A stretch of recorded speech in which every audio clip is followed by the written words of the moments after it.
Good afternoon. Thanks for coming out on such a beautiful fall day. Barely know it's November in Michigan, but I'm Andrew Blauvelt, the new director of the Cranbrook Art Museum, and I guess this is my first official engagement, so if I screw everything up,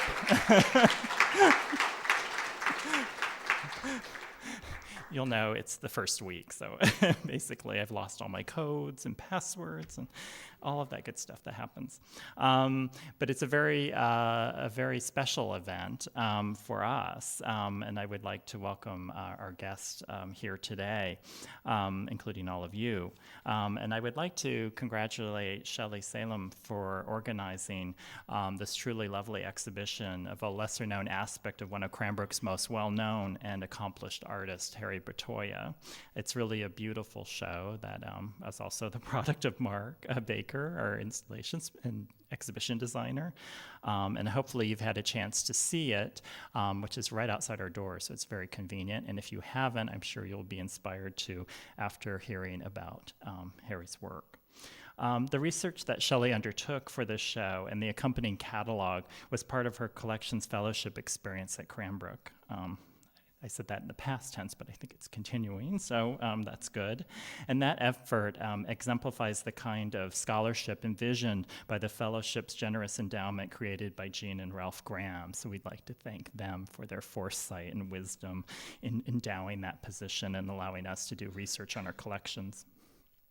I would also like to acknowledge the funders for this exhibition, including David Klein and Kate Ostrove. The catalog was generously supported by Wright Auction House and Kim and Al Iber. And a special thanks to Celia Bertoia, daughter of Harry, for her assistance and insights, and she contributes an essay to this catalog as well. And the catalog can be had upstairs at our front desk. If you haven't, I spent last few nights reading, so it's very, very, very helpful. This afternoon, we have a wonderful opportunity to hear more about this remarkable body of work from our presenter, Shelley Selim, who will discuss the specifics of Harry Bertoia's jewelry production and its connections, of course, to Cranbrook, but also to his other artistic practices, followed by Glenn Adamson, our very special guest, who I'd like to personally welcome to Cranbrook. Glenn will examine Bertoia's work in larger contexts, the American studio movement, and other artists. I'll introduce both Shelley and Glenn now, and then we'll do a little swap out after it. So Shelley will be first, followed by Glenn. And Shelley Selim, as I mentioned, is the Jeanne and Ralph Graham Assistant Curator at Cranbrook Art Museum. During her tenure at the museum, she has curated the Cranbrook Hall of Wonders, Artworks, Objects, and Natural Curiosities, and Culture Breakers, The Living Structures of Ken Isaacs. And most recently, Designing Summer, Objects of Escape, and this exhibition, Bent, Cast, and Forged, the Jewelry of Harry Bertoia. Shelley received her master's degree in design history and curatorial studies from Parsons, the New School for Design, and the Cooper Hewitt National Design Museum in New York. And before coming to Cranbrook, she was a curatorial assistant at the Museum of Arts and Design in New York.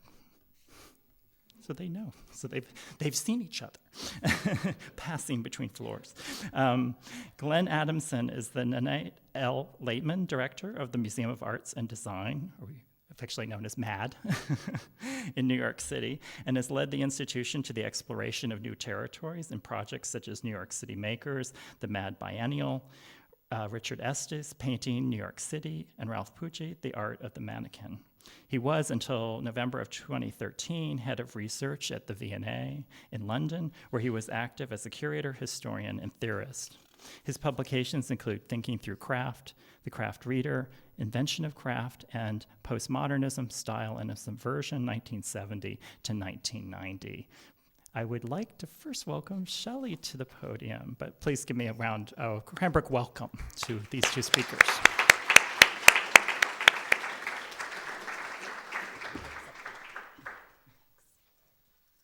Hi, everyone. Thanks for coming. This is on, yeah? It's wonderful to be here tonight. And yes, actually, Glenn and I were two ships passing in the night at MAD. His first day at MAD was my first day at Cranbrook. So it was actually very nice to now have this meeting. And I don't know, sort of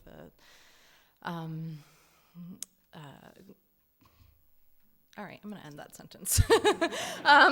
Starting over. So the real impetus for this exhibition was Harry Bertoia's the centennial of his birth, which he was born on March 10th, 1915, and the exhibition actually opened on March 13th of this year, so just 3 days after his 100th birthday. So we really wanted to do an exhibition in tribute to him, and there has never before been a museum exhibition devoted specifically to his jewelry. So we already had some pieces in our collection, and it was really this wonderful opportunity to look at this lesser-known aspect of Bertoia's career.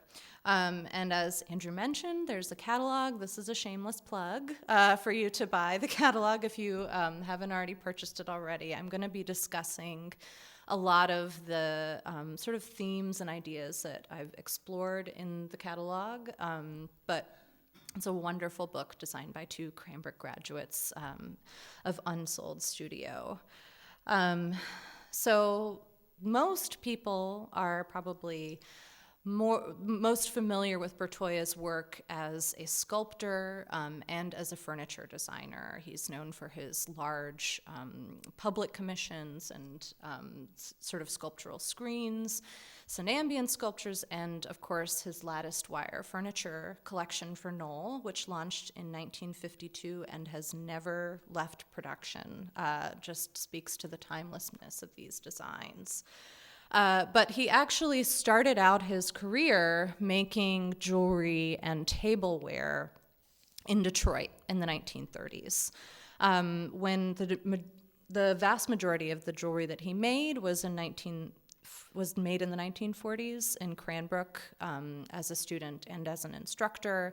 And then when he moved to California in the second half of the 1940s. And so the jewelry for him really provides this window into the early stages of his career when he's sort of developing this artistic, creative vision. And through jewelry as a medium and also his monotype prints, which he was creating in tandem with these jewelry designs, was when he first began exploring modernist abstraction, particularly biomorphism. So it's a really nice sort of encapsulation of a breakthrough in his creative vision. So just to give you a little bit of background on Bertoia and how he came to Cranbrook, how all of this sort of culminated. He was born in San Lorenzo, Italy, in a rural region in the northwestern part of the country, and then northeastern, and then showed artistic promise from a very young age. And so in 1930, he moved to Detroit to join his brother Oreste, who was working as a laborer at the Ford Motor Company, and enrolled in high school. He first started at the Cleveland Junior High School in Detroit in 1932, and this image on the left is an assignment that he completed for his occupational information class when he was in 9th grade at the age of 17. He was a little bit older because he didn't speak English when he came, so he had to take a few years to acclimate. And you can see already, this was it's this amazing booklet that's in the American Archives at the Smithsonian, a whole book devoted to his future career as an artist. He already knows what he wants to do. And it's very academic in nature. You can tell just by the detailing that he does and the hatching. But already he's incredibly skilled as an artist at such a young age. And this followed, he actually got an A+ on this assignment. The grade is right on there. And actually his teacher saved it for like 40 years. She donated it to the archives in the 70s. So this was a very impressive assignment. So the next year, he transferred to Cass Technical High School, which is still around and a very famous high school especially for its science and art programs here in Detroit. And he entered multiple different admissions into this National Scholastic magazine drawing competition, where thousands of high schools participated in this in the 1930s. And he actually received 17 different awards between 1934 and 1936, which I think at that time was the most awards any student had ever received. And these were in jewelry and in drawings and in prints. And you can see this one illustration of first prize in colored inks, and this has very sort of still figurative drawing from regionalism, but already showing a great deal of artistic promise. So the earliest examples of his jewelry are known are from around this time.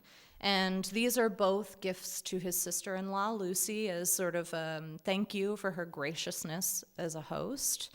And they're, when you look at them, especially in comparison to the later works that Bertoia was making, these are rather conventional. The necklace on the left is sort of this Art Deco, streamlined, machine age aesthetic, but it still has this sort of monopendant with this chain link strand that is very kind of arts and crafts. And then, of course, the ring is just very simple cabochon stone. So they're still sort of him exploring technical skill and trying to figure out how to manipulate metal.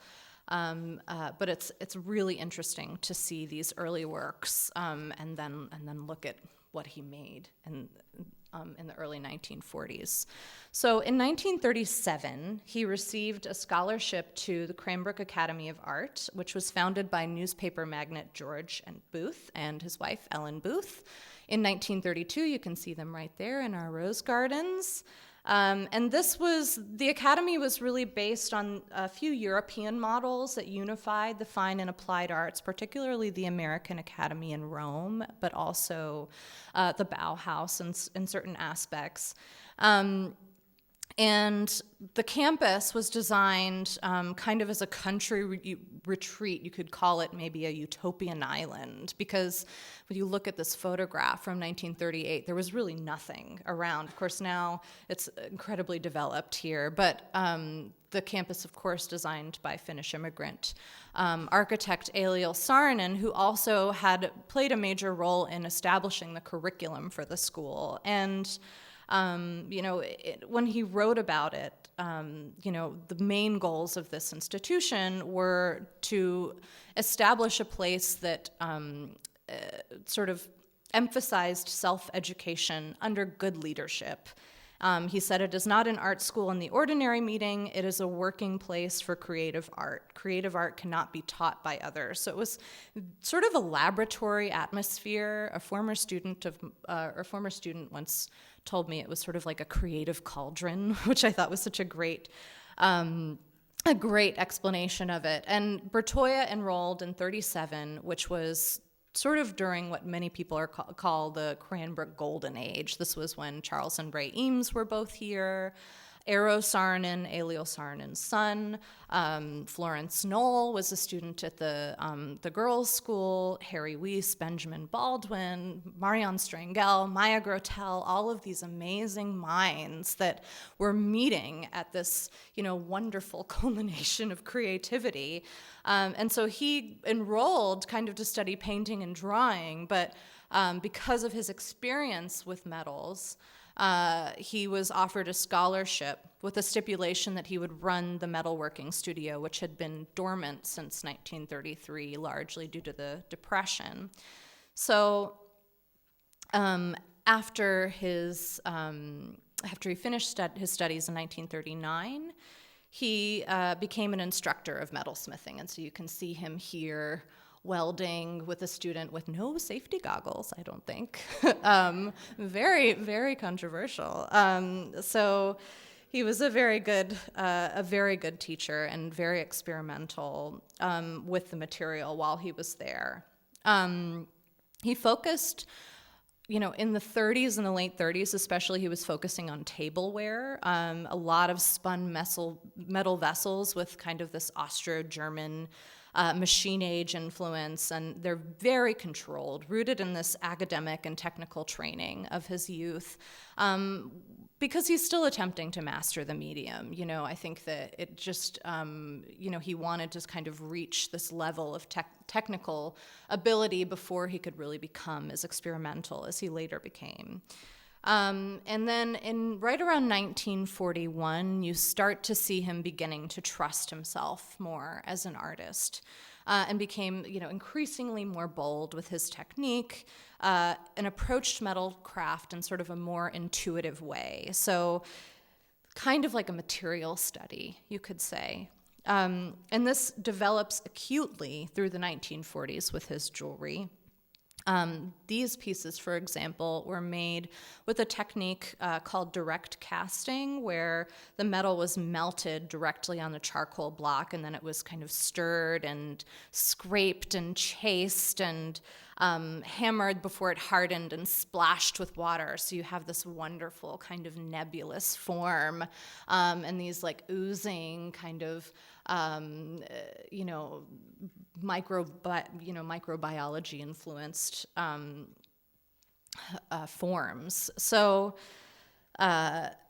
that was an exciting thing to see, these very early pieces that are moving into the more sort of refined abstraction of the mid to late 40s. And then something propitious happens for Bertoia in the fall of 1940. He meets a young lady named Brigitte Valentiner. You can see them there on the left. They're at the Come As a Song party at Cranbrook. I don't know what song they came as. If anyone has any guesses, please let me know. Very curious. Nor do I know what the song the guy with the Jack of Diamonds was either, but so Brigitte was a lovely woman, and her father was a man named Wilhelm Valentiner, who was a German emigre and the director of the Detroit Institute of Art. He was a Rembrandt scholar. He was a curator at the Met before he came to Detroit, and kind of this champion of German abstract expressionism and non-objective art in America. He had a very impressive collection of German abstraction and introduced Bertoia to Miro, Kandinsky, Paul Klee, all of these major figures coming out of Germany and France. So this was just really a revelation for Bertoia. And, in tandem with the jewelry, he had also been making prints in the print shop. It was sort of a way of him to relax at the end of the day. And one of the easiest ways to observe this influence from Valentiner is through the prints, because you can look at these early ones that are from 1939 and 1940, and they're figurative. Again, this influence of regionalism, which in part was due to the painting instructors here at the Academy. And then after 1941, there is just a dramatic change. And on the left, this painting by this watercolor by Paul Klee was actually in Wilhelm Valentiner's collection, his own personal collection. So Bertoia was most certainly exposed to the specific print. And then he started making his monotype prints, which he's very famous for and were beloved by the curators at the Guggenheim. So they're really more of this repetition of form and line, kind of an exploration of space and volume that you see him starting to dive into, which is really fantastic. Valentiner also very likely exposed Bertoia to a theory emanating through many European artistic circles in the early 20th century, including many artists such as Kandinsky, Klee, Laszlo Moholy-Nagy. At the time, there was sort of this conflation of natural romanticism and a rise in modern biology that was happening. It became this driving force in modern art and design. And art historian Oliver Botar has deemed this biocentrism. Is responsible for the surge in biomorphic forms and imagery that you start seeing in the early 20th century, first in Europe and then later coming into the United States. And Bertoia had a lifelong interest in science, particularly biology, geometry, and astronomy, but a major figure in this sort of biocentrism, as Oliver Botard calls it, is Henri Bergson, who was a French philosopher, and in his 1907 text called The Creative Evolution, espoused this theory of neo-vitalism, which is sort of a reaction against the, this mechanistic determinism in science and philosophy at the time that was really rooted in finding, empirical evidence and scientific fact. He instead argued that all living things are forged and governed by an élan vital, or a vital impulse. And this was something that he called an organic creative force that drives all growth and flux in a constantly evolving world. This energy was responsible for a more visceral state of creation, where you're not driven by intellectual thought. It's about impulse. It's about instinct and improvisation. And this is something that is common in all organic life. So it's really representative of man's spiritual connection with the natural world. From microorganisms to the expanses of the cosmos, it's something that's within us all. And capturing and harnessing this vital energy is sort of, key and instrumental to creativity. So Valentiner described it as what binds the world together and forms a harmony of nature.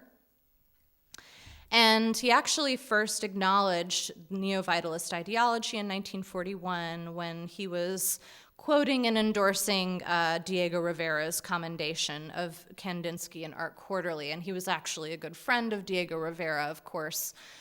He commissioned, or was one of the people who commissioned, the Detroit Industry murals at the DIA, and that is actually him right up there in the mural, painted right in there because Diego Rivera respected him so much and wanted to include him. And so when Valentiner was discussing Diego Rivera's commendation of Kandinsky, he said, "The painting of Kandinsky is not the mirror of life, but life itself. He organizes the forms in the way the forms have been organized in the universe so that the universe can exist. Thanks to him, painting has again been filled with an inherent and essential life force." And this is something that you hear over and over again: renewal, life, energy. By 1946, he was crediting Bergson as one of the greatest spiritual influences in modern Europe. And I'm sorry, this is the worst slide ever. It's all text. I hate these kinds of slides. But you can just, in comparison to these two, this is from the left is William Valentiner's. He also went by William Wilhelm. Origins of Modern Sculpture, where he talks about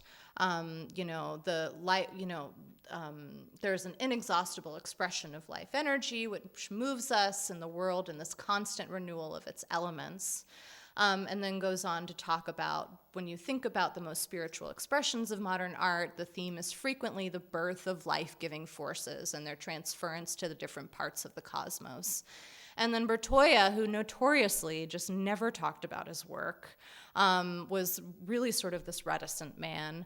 It's hard to find these connections about what he was thinking, but this is from a very rare speech that he gave at the design conference in Aspen, where he talks about sculpture must be tuned to contemporaneous life, a life demanding perpetual renewal, thereby unfolding its mode of expression. So considering how much Bertoia idolized Valentiner and how the timing of all of this was just so perfect, it aligns so auspiciously with Bertoia's radical shift into organic abstraction. It's really incredible. He began to reference sound and light and kineticism, nature's microcosms and macrocosms for the remainder of his career, and really approached his jewelry through kind of an ecological lens, these allusions to growth and decay. And I love this choker. It's riveted, so it actually moves on the wearer. everywhere. It's sinuous like a snake. And you have these blades of grass that are just kind of wilting. You can't really tell if they're like about to grow or about to just rot off of the necklace. It's this wonderful reference to renewal. And also exploring the possibilities of light refraction and movement, infusing these works with a latent energy, with these hammer marks, and just the fact that these move on their own. They reflect the presence and the power of the human force that made them. So again, just infusing this energy into the works that he's making. And you can see a very clear cross-pollination here of form and repetition in his monotype prints and in his jewelry. I love this one. The monotype print just looks like this anatomized insect. Really incredible. And then he's also, again, this is another really great comparison side by side of the monotype print and then the jewelry piece. And he actually met Walter Gropius, the Bauhaus architect, at Cranbrook in the 1940s. He visited the school. And he said that they were at lunch in the boys' school dining room, and Walter Gropius sat right down across from him and just looked at him and said, "What can you do with objects in space?" And he was like, And it's sort of a scary question to be asked by Walter Gropius. But then you look at works like this and you're like, okay, he's digesting this. This is what he's doing with objects in space. And it was just a really incredible time for Bertoia to be at Cranbrook at this specific moment and meet the people that he met. But of course, there's also all of these references to microbiology, which are just really incredible. I love this brooch on the right, not only because it kind of looks like an amoeba with these little vacuoles floating around, but also those decorative elements are made out of plastic, which in 1943 was a totally novel material and really exciting to use. So it's sort of a statement or a testament to the time period in which it was made as well. And also, just the way that he chose to represent his jewelry in imagery is something that's really interesting to me. He has kind of, in the photograph on the left, there's kind of this taxonomical representation where these pieces are photographed in organized groupings, kind of like drawers in a specimen cabinet. You can just see this being pulled out at the Institute of Science. And then on the right is a spread from Design Quarterly, which was published by the Walker. And he has these pins and bracelets floating in this inky ground, like specimens under a microscope. And I love especially on the top image there where it looks like it's a photogram.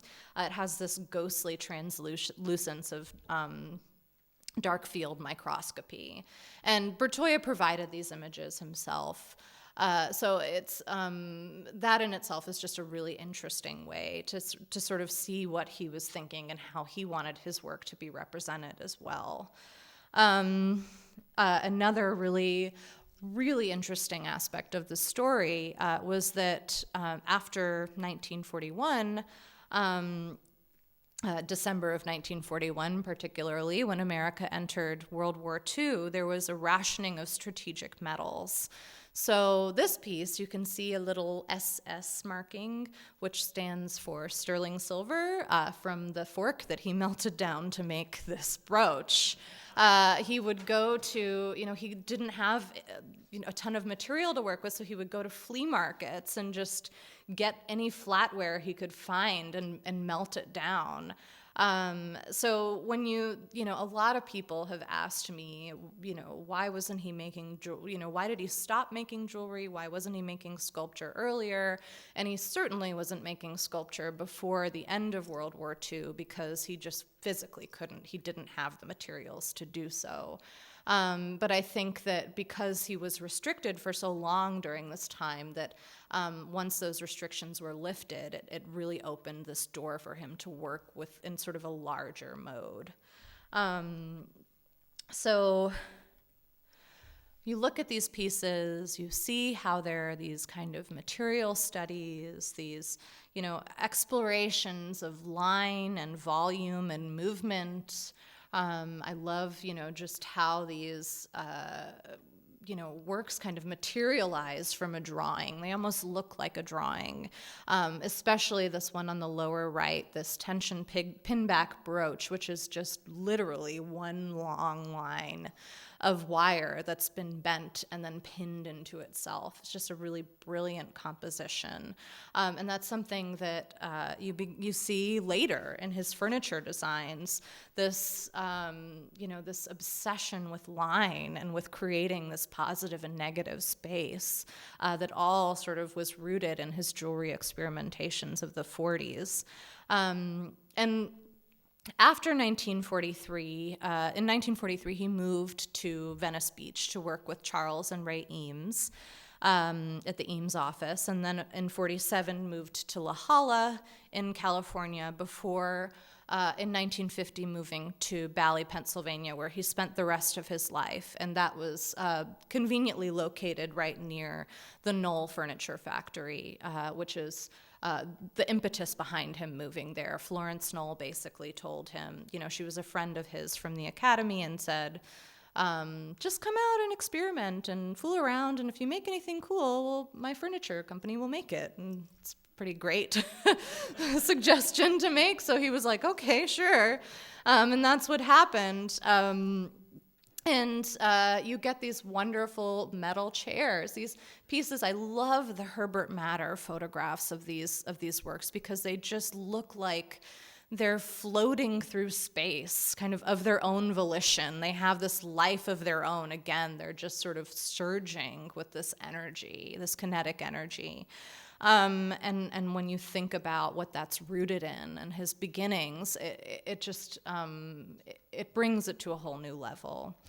And then in 1953, when he first started getting major sculpture commissions, one reviewer described his sculptures as having a cellular regularity, organic like honeycombs, chemical like crystals. With neither a beginning nor an end, they lace through space without enclosing it, are jagged and unfinished with a magical suggestion of continued movement. So it's exciting to see those ideas that were really germinating begin to crystallize with his larger sculptural works. And of course, this is the screen from the GM Tech Center right here in Warren, Michigan, his first large architectural commission in 1953. And again, you see these kind of cellular structure influences of these standing sculptures that, decorate modernist homes throughout the country. So what's really unifying all of his work, whether it's sculpture or jewelry or furniture, is this, symbolism of nature's most enigmatic and dynamic energies. And so I love to end with this image because you just see all of these things kind of interacting with each other at once in this beautiful, colorful studio. And you think about how all of these works informed each other, and it's just a really exciting testament to such a kind of dynamic Renaissance man, you could say. So that's all I have for you. Thank you very much.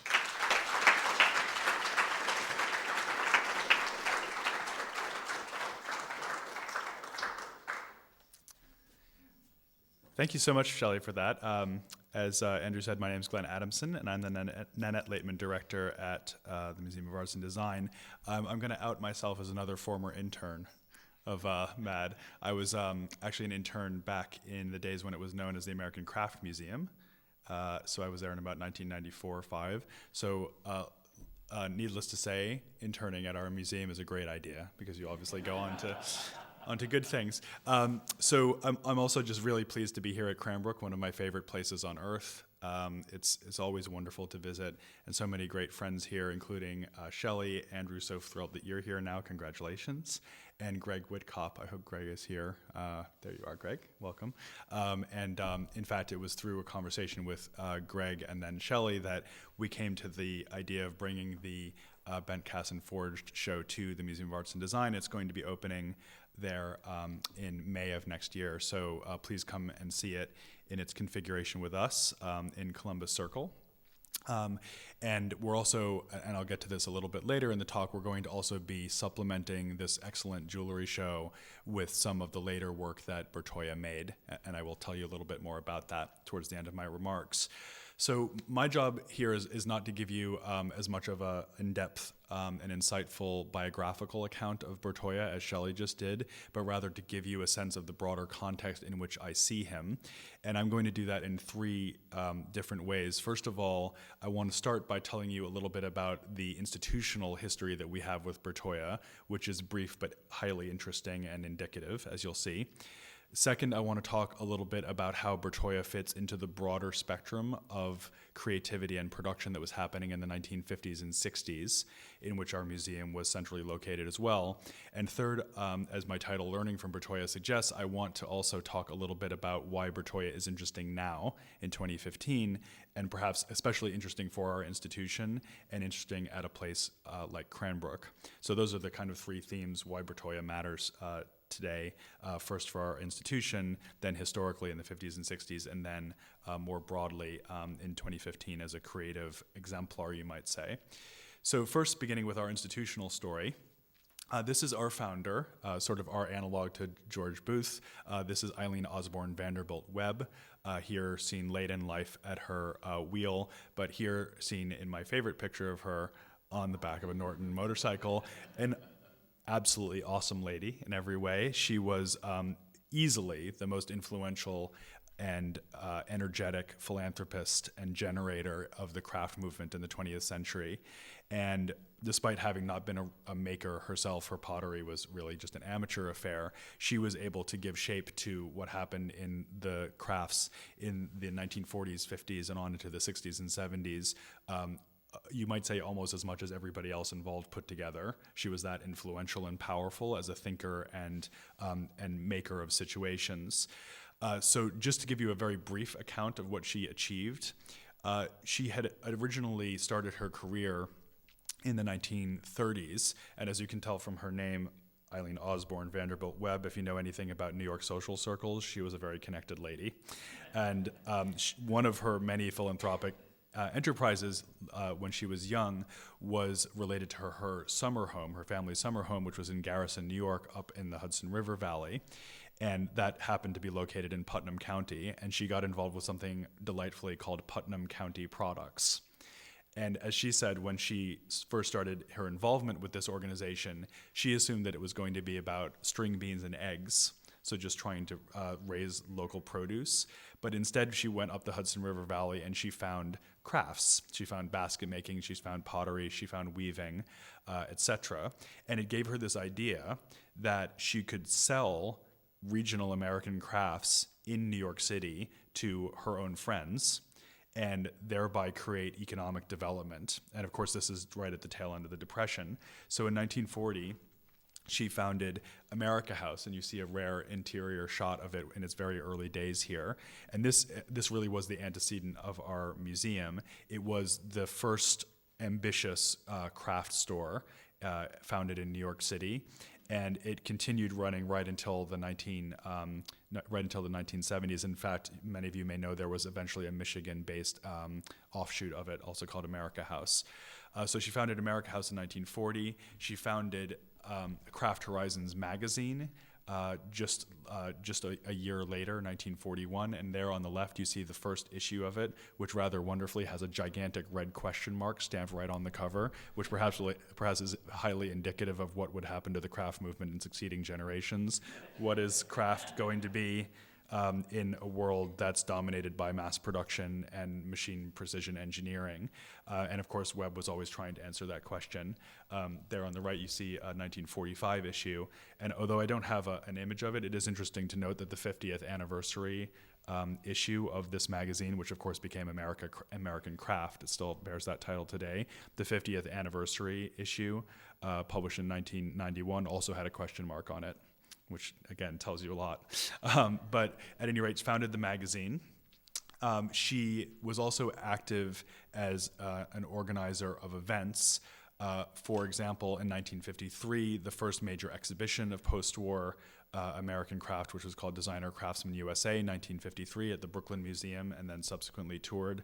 And also on the right-hand side, you see the cover of the proceedings of the conference that was held at Asilomar in 1957, which was the first gathering of American craftspeople and also designers. So you've already heard the name of Charles Eames. He'll come up a lot in my talk as well. Charles Eames was at Asilomar.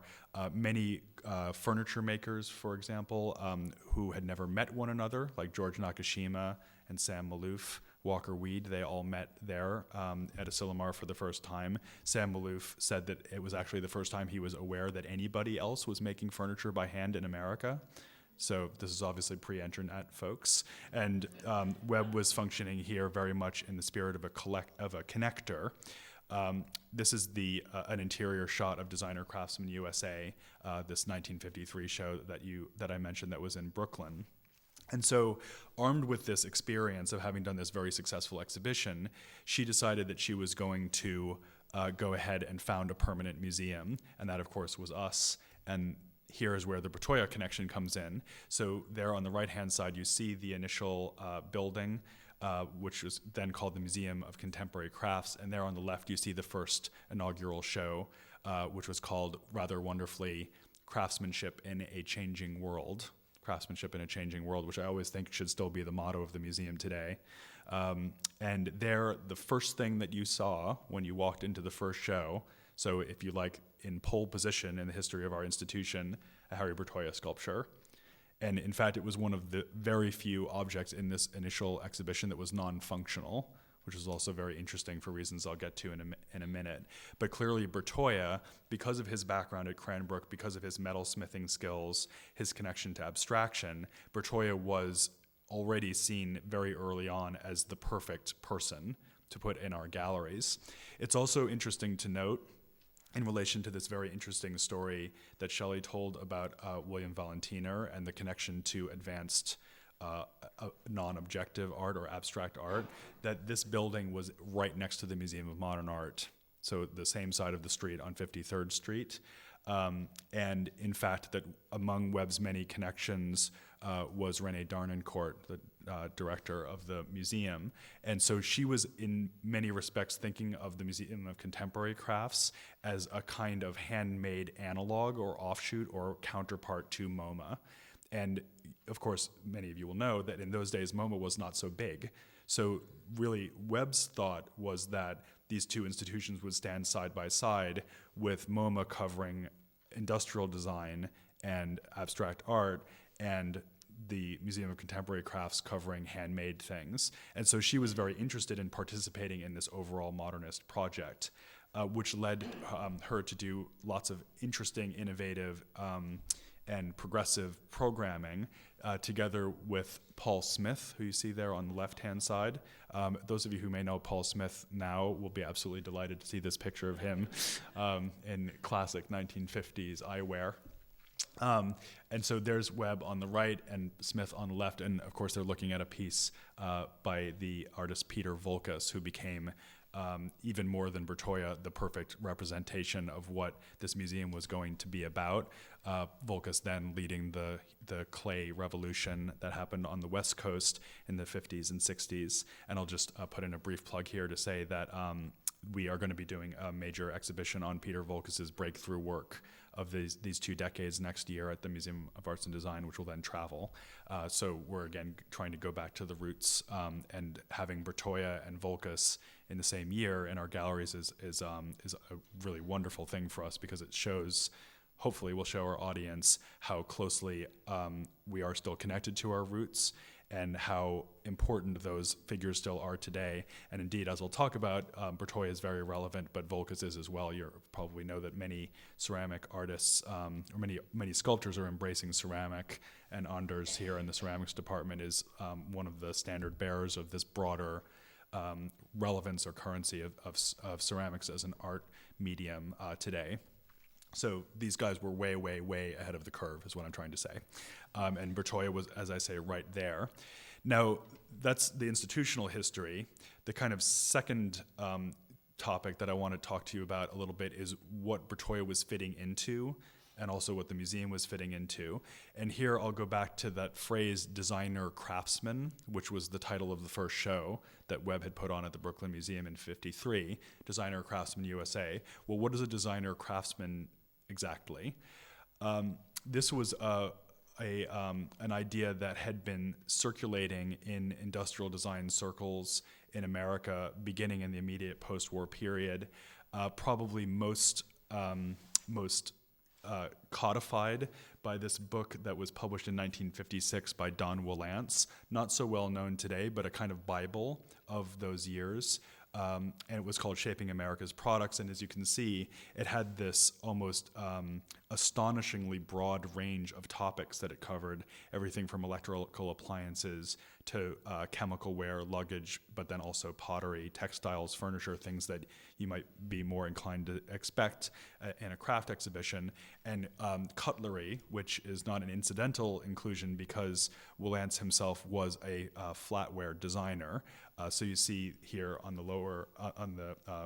lower part of this Industrial Design magazine issue from 1954, that is a Willance design, and here is Willance himself. And that's a flatware design that he did for H.E. Laufer in 1957 called Design 2.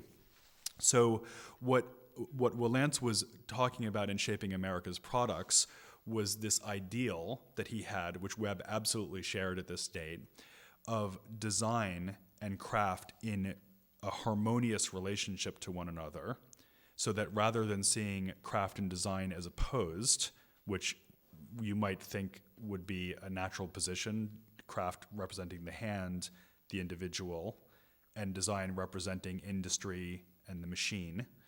Instead, what Willance wanted to argue for was a unity of these two areas of human know-how and manufacturing prowess that would lead to the perfect product, if you will. So this is a very capitalist message. It's very much about growing the economy after the war, but it's also a message about the importance of the individual to the broader project of economic growth through good objects. And that was a message that was being conveyed not just at our museum, but again at MoMA, also at Andrew's recent institution, the Walker Art Center, which had the Everyday Art Gallery. You saw an image from that project in Shelley's presentation. So there was a kind of national understanding of design as something that should be fueled by hand craftsmanship. Another great example would be the California design shows that were happening in Pasadena in the 1950s. So what Willance did was to show a very broad, surprisingly broad range of different designers and their products. So George Nakashima, who I mentioned, Charles and Ray Eames, but also something like Janssen swimwear. And in each case talk in intricate detail about the way that these products were made, showing how all of them began with a handcrafted prototype, at least, or involved hand finishing, or some kind of material intelligence or research that was based in an artisanal level of enterprise.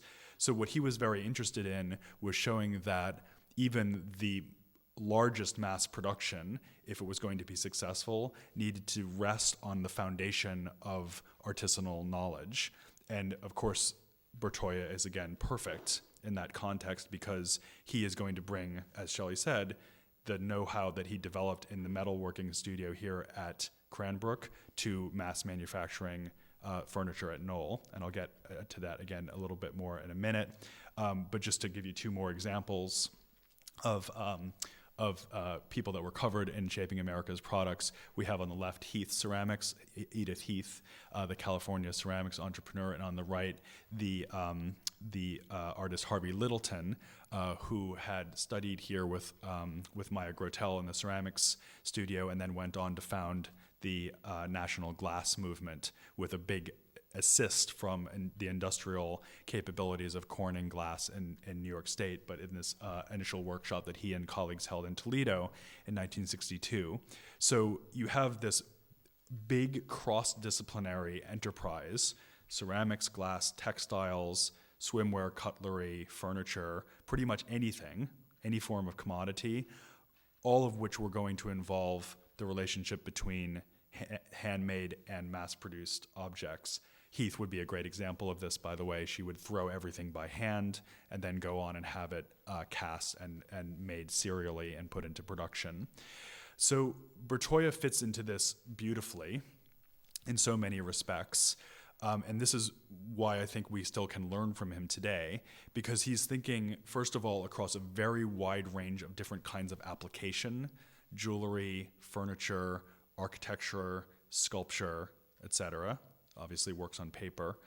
And he's also thinking, and this is what I think is maybe special about him in this context, he's thinking about that as an explicit project within his own practice. So whereas someone like Don Willance is able to take lots of different examples and put them together in a book between covers and say, see, this is all kind of the same, Bertoia is able to do all of it at once by himself, which is the incredible thing. It's his prodigious energy and his capability to think laterally that I think is most impressive and most interesting for us in 2015. So as you can see here, he says, I don't care too much as far as classification goes. I don't think I fit into a specific mode anyway. And if I become aware that I'm pushed into one, I'll burst out of it as soon as possible. So he's very explicitly saying, I don't like sitting in a box. If somebody starts thinking of me as a furniture designer, I'm going to go do something else, because I don't want to be seen as a professional limited to one métier or activity. I want to be seen as an infinitely mobile, laterally moving creative force. Obviously, this is absolutely based in, here's him with better safety equipment, Shelley. He's... What can we learn from Harry Bertoia, kids? So obviously, this is also based in a very, very high level of craft. I always say that the Museum of Arts and Design is a T-shape because we're very, very broad. We show almost anything. You know, we'll show sculpture, we'll show functional objects, we'll show paintings even. We'll show any kind of artistic object, but what it has to have in common is the depth of skill, know-how, creativity, the human individual capability that's exemplified by craft. And again, that's something that Bertoia represents as well as anybody could possibly. He had extraordinary levels of material intelligence and ability, particularly with metal, but also with draftsmanship, also with sound, understanding of light and space. So he's able to go from jewelry, one of his most beautiful early pins, from jewelry to monoprints. This piece from 1940, one of the early ones that he made here at Cranbrook. And you can see the forms here that look very reminiscent of the ones that he's using in jewelry at the same time. To furniture, also from 1940, Bertoia's first extant chair design, not bad for a first shot. Very similar to what Breuer was making in tubular steel, of course, at the Bauhaus. This wonderful, very simple design of plywood simply joined horizontally by dowels, but you see that the sort of organic design, we should really call it draftsmanship. This idea of a line in space is again shared in common here. All of these different media that he was exploring, even as early as 1940, are unified by the single concept or element of line. And this is the thing that I think is really crucial for us to learn about Bertoia. Is not just that he's accepting all the different media or possibilities at once, because actually when you think about it, anybody could do that. Anybody could go into a studio one day and make a piece of furniture, the next day and make a sculpture, the next day make a piece of jewelry, and the next day make a print. That's easy, and students do it all the time. What's interesting and important is that he is able to grasp a single principle and then move it from one medium to another without losing its integrity and without losing its inherent strength. That's the thing that's amazing, that he can take, for example, a certain kind of line or relationship to line in space and be adept at deploying that in multiple different media rapidly and in succession. So now just to revert a little bit to biography, and Shelley alluded to this, of course he's working right alongside Charles and Ray Eames here at Cranbrook, and here you see the famous This is not a Bertoia project, but this is the famous shell chair that was shown at MoMA that was a collaboration between Ames and Eero Saarinen. And he does move out to California and works with the Ameses there. I think there's an interesting story here, which really we have to take Bertoia's word for, about Bertoia's impact on the Ameses' furniture, because this idea that he has about line and construction that he's been already starting to fool around with in these different media, as you see, becomes dramatically influential on what they're doing with this bent plywood. So here you see them standing in the shell of a plywood airplane carapace. This is one of the first applications that they had for their bent plywood during the Second World War. And Bertoia in an interview he did with the Smithsonian American Art Archives, tells this wonderful story of being influenced or inspired by a 19th century barber chair. And he said he was looking at one of these and realized that the chair was made up of multiple parts, each of which touched the body at a different point. So you have a part for the back of your head. This is just one I found, by the way. It's not necessarily the one he was looking at, but the principle is the same. Something for the back of the head, something for your back between your shoulder blades, something for you to sit on, something for your feet. And he claimed that this was the breakthrough that led to this design, which is an amazing insight, of course, that the chair can be divided into a back and a seat that could be related to one another compositionally, but could be totally detached from one another through this linear element. And again, that line is the line that we've seen again and again already in Bertoia's work already at this time. So just to flip back for a second, the huge difference that you that you travel from this chair to this chair, at least according to Bertoia, was his contribution, and he was extremely upset that he was not given more credit in the development of this body of furniture, and in fact it really ruined his relationship with the Ameses. And so in addition to the inherent appeal of the invitation that he got from Hans and Florence Knoll, here's Hans with a sculpture very similar to the one we had in our museum in that first show, and here's Florence Knoll. In addition to the inherent appeal of being able to fool around and make furniture designs, he was also motivated by essentially wanting to get away from the Ameses and their tendency to take authorship over everything that he was doing in terms of creative contributions. But just to underline the point that Shelley made, this famous group of diamond furniture, here you see it again with one of these sculptures, is all about draftsmanship in 3 dimensions. And it's also about a kind of efficiency, a logic of efficiency. So this is another quote from Bertoia himself. When you don't have much equipment, you find that wire is a pretty convenient piece of material. You've already heard about his experience during the Second World War, having a kind of austerity situation to work with, working with flatware, as Shelley pointed out. So these long linear elements that he's cutting out of flatware. And with these very, very reduced elements, like wire, he's able to produce this absolutely spectacularly complex 3-dimensional experience, which he actually likened to the experience of looking at Duchamp's Nude Descending the Staircase and the multiple impressions that you get of the single figure. And he said that when you walked around one of his diamond chairs, what he had in mind was that you would have a similar kind of disjunctive serial experience of the form.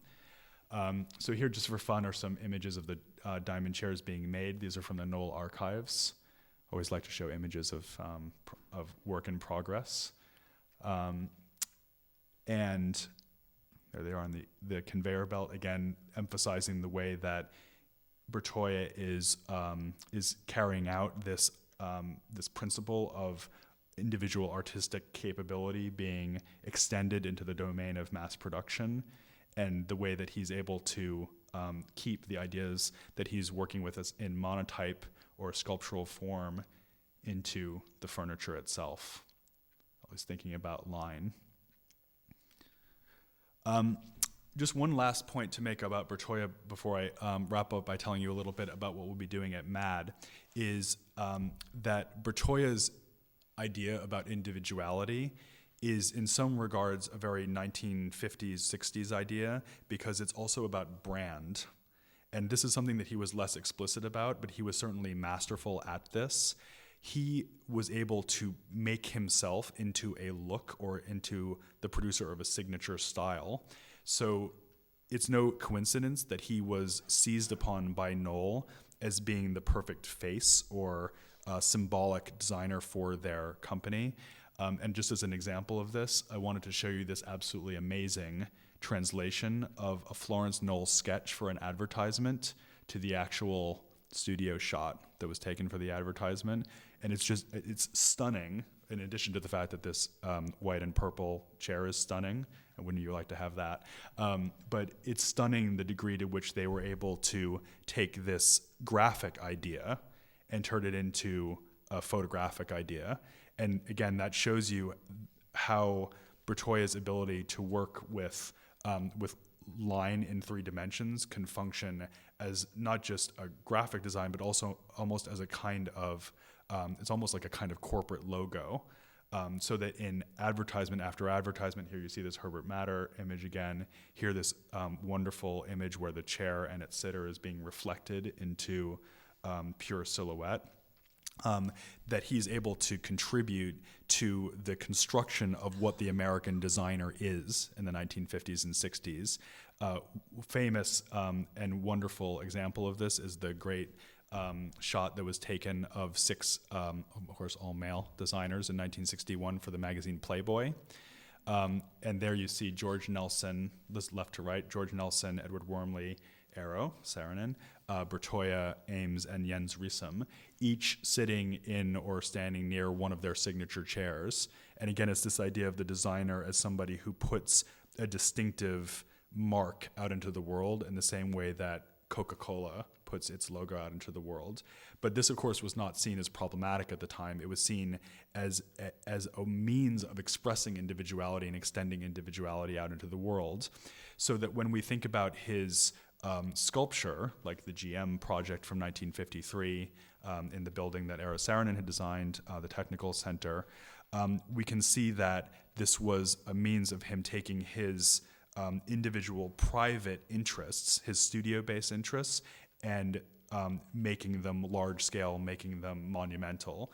So he said about this particular project, though it appeared big, I was working on my own on a small scale doing small things. And you may remember that Shelley had referred to this as being received as being cellular, in other words, being made up of lots of smaller pieces.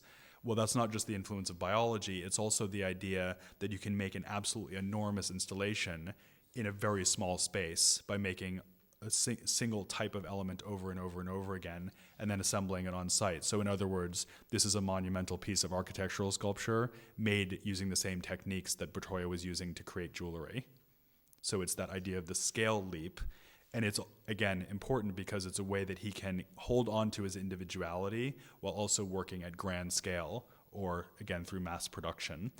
Here, just to show you another example of this, is the Manufacturers Trust commission that he did in 1954, building by Gordon Bunshaft, which still exists today. The building's now a Joe Fresh fashion store, so it now looks like this. So that to me is why Bertoia is so crucial for us to understand today, because he represents a certain kind of individuality that is not oppositional. It's not a model of individuality that says to capitalism or economic endeavor, you know what, I can't be a part of that because if I get involved with mass production, I'm going to lose my individuality. Instead, he's finding ways to take, again, very private, very personal, formal ideas and extend them out of his body into grand space.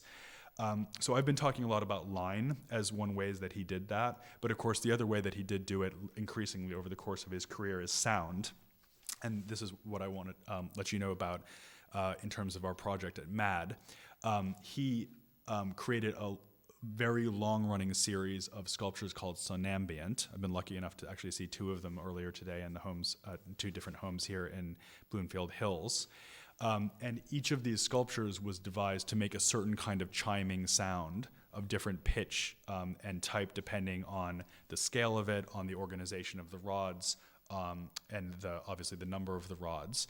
And he said something absolutely great about these, which is when he would build them, he would put the rods upright in a grid, in a frame, which of course immediately makes you think of the diamond chairs and the grid of the diamond chairs. And he said, when the framework was removed, for the first time I hear the sound of that sculpture, which is like the cry of a newborn baby.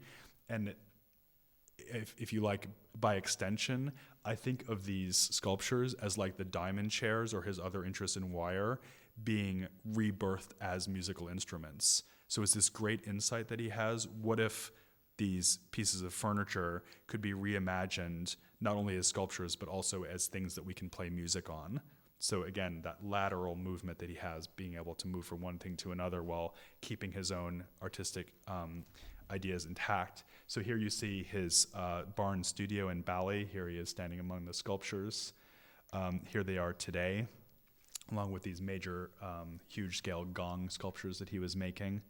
And here you see one of the outdoor applications that these somnambients were placed within, where they would be affected by water and wind. And this is the Standard Oil building in Chicago, designed by Edward Durrell Stone in 1974. So the major breakthrough that we've had at MAD came recently when our chief curator, Shannon Stratton, who I know has been here as a visiting critic at Cranbrook, was able to go to the barn in Bali and meet with Val Bertoia, the artist's son, and he shared with Shannon this drawing, which unfortunately I only have in this bad reproduction so far, and I'm sure you can't read it from where you're sitting, but what is intended to show is a sound garden that Bertoia wanted to make with his various sculptures, gongs and somnambients, as well as some of his sculptures that would just purely be visual in the garden, like the bush sculptures that you saw him making earlier with the welding torch. And he labeled this drawing rather wonderfully, an atmosphere for enjoyment. And so what he's going for here is, if you like, the user's version or the visitor's version of the enjoyment that he's getting as somebody who moves from one idea to another all the time. Again, this side-to-side movement that he was able to master.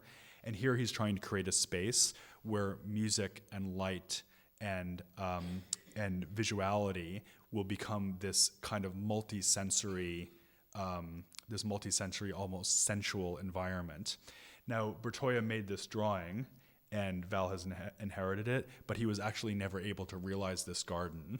He was never able to make it in real life.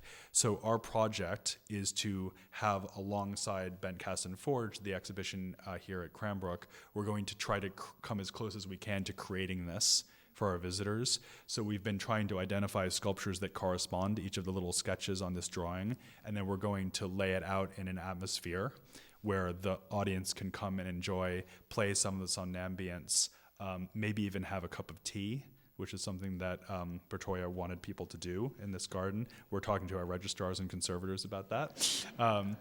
But at any rate, to be able to come into this kind of oasis of calm and rest in the middle of Manhattan, Columbus Circle, right at the corner of Central Park, and be able to be surrounded by this chiming, moving, sculptural imaginary world that Bertoia had created so many years ago, which I think is an absolutely wonderful, gorgeous dream of an idea, and hopefully we'll be able to pull it together by next May. So that, in a word, is what we can learn from Harry Bertoia, and I thank you very much for your attention.